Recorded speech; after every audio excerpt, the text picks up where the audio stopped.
আকাশ থেকে দেখুন বাংলাদেশের রাজধানীর ঢাকার সবচেয়ে আকর্ষণীয় ও ঐতিহাসিক এলাকা। একদিকে বিশ্ববিখ্যাত জাতীয় সংসদ ভবন, অন্যদিকে আধুনিক মেট্রো রেল আর বিজয় সরণির প্রাণচঞ্চল পরিবেশ। আজকের ভিডিওতে আমরা ঘুরে দেখব ঢাকার এই অসাধারণ দৃশ্য ড্রোনের চোখে। পাশে আপনারা যে বিশাল ভবনটি দেখতে পাচ্ছেন সেটি বাংলাদেশের জাতীয় সংসদ ভবন। এটি বিশ্বের অন্যতম সুন্দর সংসদ ভবন হিসেবে পরিচিত। বিখ্যাত স্থপতি লুই কান এই ভবনের নকশা তৈরি করেছিলেন। ভবনটি নির্মাণ শুরু হয় 1961 সালে এবং স্বাধীনতার পর 1982 সালে এর কাজ সম্পন্ন হয়।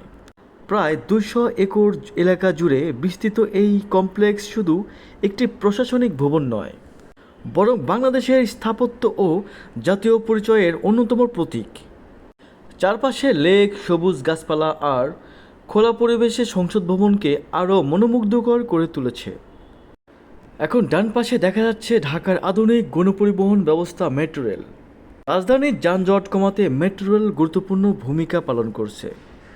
আকাশ থেকে ট্রেনের চলাচল এবং স্টেশনের দৃশ্য সত্যি অসাধারণ লাগে। মেট্রো রেলের পাশেই অবস্থিত বিজয় সরণি এলাকা, যা ঢাকার অন্যতম গুরুত্বপূর্ণ সড়ক ও যোগাযোগ কেন্দ্র। প্রতিদিন হাজার হাজার মানুষ এই পথ ব্যবহার করে।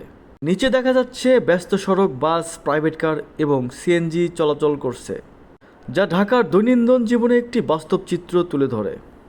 আশা করি জাতীয় সংসদ ভবন, মেট্রো রেল এবং বিজয় সরণি এলাকার এই আকাশছোঁয়া দৃশ্য আপনাদের ভালো লেগেছে। এমন আরও সুন্দর ড্রোন ভিডিও দেখতে আমার চ্যানেলটি সাবস্ক্রাইব করুন, ভিডিওটি লাইক দিন এবং আপনার মতামত কমেন্টে জানান। বাংলাদেশের সৌন্দর্যকে বিশ্বের কাছে তুলে ধরাই আমাদের লক্ষ্য। সবাই ভালো থাকুন, সুস্থ থাকুন। আবার দেখা হবে নতুন কোনো মনোমুগ্ধ ড্রোন ভিডিও নিয়ে।